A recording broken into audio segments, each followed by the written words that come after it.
आज के दिन पर समाज रचना से जुड़े हुए राष्ट्र के सशक्तिकरण के लिए उठाए जाने वाले किसी भी बड़े अभियान में वह बाबा साहब भीमराव अम्बेडकर के बगैर वे सभी कार्य अधूरे माने जाते हैं।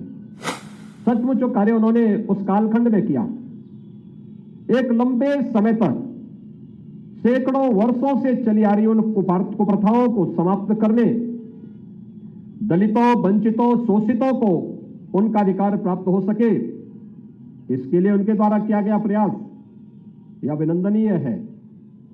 और बाबा साहब भीमराव अम्बेडकर भले ही उन्होंने अत्याचार सहे होंगे, अन्याय सहा होगा, लेकिन उनका कार्य देश के लिए था, समाज के लिए था। कभी भी उन्होंने अपने चेहरे पर वे बातें नहीं आने दी और अंतिम दम तक वह देश के शोषित वर्ग के लिए, वंचित वर्ग के लिए, दलित वर्ग के लिए लड़ते रहे और उन्हें न्याय दिलाने में उन्हें सफलता प्राप्त हुई। बहनों और भाइयों, यहां पे चर्चा हो रही थी, जो बातें यहां पर इस कार्यक्रम के संयोजक डॉक्टर लालजी प्रसाद निर्मल जी ने जो बात अपने उद्बोधन में कही, आज आप एक चर्चा लगातार सुन रहे होंगे बांग्लादेश का।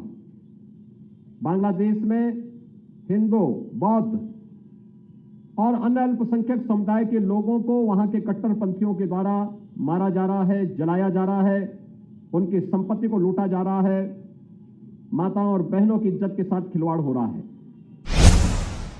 मैं जानना चाहता हूं कि स्थितियां क्यों आई। याद करना कि जिन्ना का जिन जब तक इस धरती पर रहेगा तब तक इस प्रकार की अराजकता लगातार डसती रहेगी, गरीबों को, वंचितों को, शोषितों को। और यही दृश्य हम वहां देख रहे हैं, जो पाप 1947 में देश के विभाजन के रूप में हम सबके सामने आया था, आज उसका एक बदसूरत रूप फिर से हमारे सामने बांग्लादेश के रूप में है। ये जितने भी लोग वहां हिंदू मारे जा रहे हैं या बौद्ध मारे जा रहे हैं, ये सभी दलित तबके के हैं। और बाबा साहब भीमराव अम्बेडकर ने 1946-47 में ही देश की जनता को इस बारे में आगाह किया था कि भारत का बंटवारा होने मत दीजिए, और अगर होता है तो फिर आर पार की लड़ाई, आर पार की व्यवस्था हो जाए। उन्होंने, याद करिए, जो लोग आज समाज को धोखा देते हैं, झूठा प्रलाप करते हैं, उन्होंने उस समय भी जब हैदराबाद के निजाम के इस रजाकारों के द्वारा दलितों के गांव चलाए जा रहे थे, उनका शोषण हो रहा था, उन पर अत्याचार किया जा रहा था, तब बाबा साहब भीमराव अम्बेडकर ने खुला पत्र लिखा था हैदराबाद के निजाम की रियासत के सभी दलितों के लिए।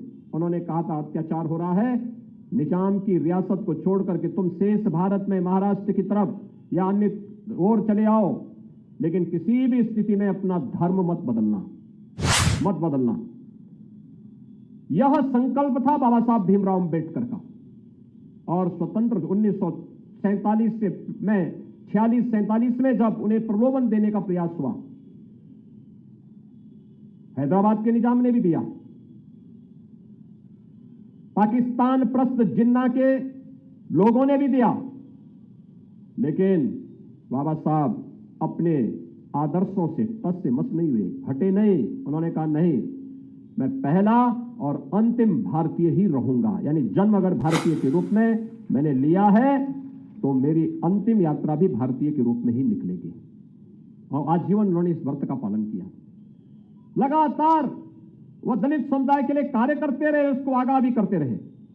जिन लोगों ने बाबा साहब भीमराव अम्बेडकर की बात को माना, वे भारत के अंदर सुरक्षित हैं, आरक्षण का लाभ प्राप्त कर रहे हैं, हर प्रकार का सम्मान और सुविधाओं को उपलब्ध करवाने का दायित्व सरकार आज उनके लिए उपलब्ध करा रही है। लेकिन जिन लोगों ने धोखे से योगेंद्रनाथ मंडल की बात को मान करके बहक गए थे, वे पाकिस्तान के अंदर भी और बांग्लादेश के अंदर भी किस प्रकार का अत्याचार सह रहे हैं, यह दृश्य आज हम सबके सामने है। याद करिए, 1947 में पाकिस्तान और बांग्लादेश के अंदर हिंदुओं की आबादी कितनी थी? बांग्लादेश के अंदर तो 1971 तक 22% हिंदू रहा करता था, आज वो घट करके 7 से 8% तक रह गया है। और जो हो रहा है, अगर इसी प्रकार का नरसंहार चलता रहा तो ये संख्या बहुत सीमित रह सकती है। आवाज उठनी प्रारंभ हुई है, लेकिन यह आवाज उन लोगों की उठ रही है जो यहां पर दलितों के हितों के लिए भी काम करना चाहते हैं, कर रहे हैं। जो लोग दलितों को अपना वोट बैंक बना करके लगातार उनका शोषण किए हैं, वे लोग बांग्लादेश की घटना पर मौन बने हुए हैं। उनके मुंह से एक भी शब्द नहीं निकल रहा है, क्योंकि वे सच स्वीकार भी नहीं कर सकते, सच बोल भी नहीं सकते। उनमें सामर्थ्य नहीं है बोलने की, और इसीलिए लोग वहां की दृश्य पर मौन है। आज यहां पर हमारे डिप्टी सीएम श्री ब्रजेश पाठक जी ने भी, असीम अरुण जी ने भी, SC/ST आयोग के अध्यक्ष श्री बैजनाथ रावत जी ने भी अपनी बात को यहां पे रखा। सरकार आज जो कुछ भी कर रही है गरीबों के लिए, वंचितों के लिए, दलितों के लिए, यह सब बाबा साहब भीमराव अंबेडकर के ही सपने को साकार करने का एक अभियान है। शौचालय उपलब्ध करवाना हो, आवास उपलब्ध कराना हो, जमीन के पट्टे उपलब्ध करवाना हो, पेंशन की सुविधा का लाभ देना हो, या फिर SC/ST वर्ग के छात्रों के लिए स्कॉलरशिप की व्यवस्था करनी हो, शुल्क प्रतिपूर्ति की व्यवस्था करनी हो, ये सभी कार्यक्रम उसी अभियान के हिस्से हैं।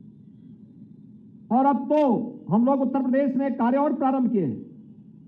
हमने तय किया है जीरो पॉवर्टी का हम लक्ष्य प्राप्त करेंगे, यानी गरीबी को पूरी तरह शून्य तक पहुंचाएंगे। जिसके पास जमीन नहीं हो उसको जमीन का पट्टा, जिसके पास मकान नहीं उसको मकान की सुविधा, जिसके पास राशन कार्ड नहीं उसको राशन कार्ड, जिसके पास आयुष्मान की सुविधा नहीं उसको 5 लाख रुपए की स्वास्थ्य बीमा का कवर उपलब्ध करवाएंगे, जिसके पास पेंशन की सुविधा नहीं उसको पेंशन की सुविधा उपलब्ध करवाएंगे, जिसके घर तक पानी नहीं पहुंचा है हर घर नल की योजना से उसके घर को जोड़ने का काम करेंगे, जिसके घर में शासन की कोई सुविधा अब तक नहीं पहुंची है उसको सिचुएट करने के एक बड़े कार्यक्रम को सरकार ने अपने हाथ में लिया है। और सरकार इसको करेगी जिससे समाज में गरीबी रेखा की स्थिति को हम समाप्त करके हर एक व्यक्ति के जीवन में खुशहाली लाने में योगदान दे सकेंगे। और यही बाबा साहब भीमराव अंबेडकर का सपना था। उस सपने को साकार करने के लिए डबल इंजन की सरकार पूरी प्रतिबद्धता के साथ कार्य कर रही है। बाबा साहब किसी सपने को साकार करने के लिए बाबा साहब जैसे महामानव पर शोध हो सके, उनके जीवन दर्शन को हम गांव-गांव, घर-घर तक पहुंचा सकें, इसी के लिए लखनऊ में बाबा साहब भीमराव अंबेडकर इंटरनेशनल सेंटर की स्थापना के एक बड़े कार्यक्रम को लेकर के हम आगे बढ़ रहे हैं। याद करना, बाबा साहब भीमराव अंबेडकर को स्वतंत्र भारत में पहली बार उनके पंच तीर्थों को स्थापित करने का श्रेय अगर किसी को जाता है तो प्रधानमंत्री मोदी जी को जाता है।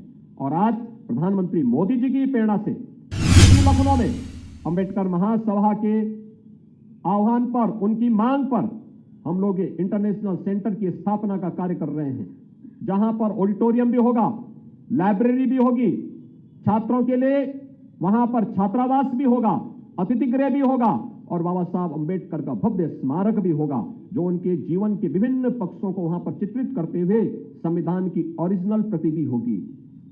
ये जो ढोंग कर रहे हैं ना संविधान की प्रति दिखा करके, ये वह प्रति दिखा रहे हैं जो इन्होंने उस बाबा साहब भीमराव अंबेडकर की मूल संविधान पर कुठाराघात करके उसकी हत्या करने का प्रयास किया था। याद करना, किसी भी संविधान की प्रस्तावना उसकी आत्मा होती है। आत्मा, हमारी आत्मा अगर शरीर से हट गई तो शरीर मृत होता है। और बाबा साहब भीमराव अंबेडकर के संविधान के साथ यही कृत्य कांग्रेस ने किया था 1975 में, जब देश के अंदर उन्होंने इमरजेंसी लागू की थी। यह अपमान था बाबा साहब भीमराव अंबेडकर का, संविधान के विशेषज्ञों का, संविधान निर्माताओं का। और वही कृत्य वे आज भी कर रहे हैं। वही कृत्य 76 में उन्होंने किया था, जब बाबा साहब भीमराव अंबेडकर के मूल संविधान में उन्होंने प्रस्तावना में ही संशोधन करके वे शब्द डालने के काम किए थे जो मूल संविधान में बाबा साहब भीमराव अंबेडकर जिनको नहीं डाले थे। और इसलिए बहनों और भाइयों, कुछ किए जाने की आवश्यकता है। आज के इस अवसर पर मैं आप सबका आह्वान करूंगा, प्रधानमंत्री मोदी जी के नेतृत्व में विकसित भारत की परिकल्पना को साकार करने के लिए हर गरीब को, हर वंचित को, हर दलित को उसका हक मिले, उसका अधिकार मिले, इसके लिए किए जाने वाले इस प्रयास में, भारत को विकसित भारत के रूप में स्थापित करने के इस अभियान में, बाबा साहब के सपनों का भारत बनाने के लिए किए जाने वाले इस प्रयास में हम सब मिलकर के कार्य करेंगे। इस विश्वास के साथ मैं बाबा साहब भीमराव अंबेडकर के इस महापरिनिर्वाण दिवस के अवसर पर उनके स्मृतियों को एक बार फिर से कोटि कोटि नमन करता हूं। अंबेडकर महासभा को इस आयोजन के लिए हृदय से धन्यवाद देता हूं। आप सबका भी मैं हृदय से अभिनंदन करते हुए समाज और राष्ट्र की एकता के लिए हम निरंतर कार्य करते रहे इस विश्वास के साथ आप सबको मैं अपनी शुभकामनाएं देता हूं। धन्यवाद। जय हिंद।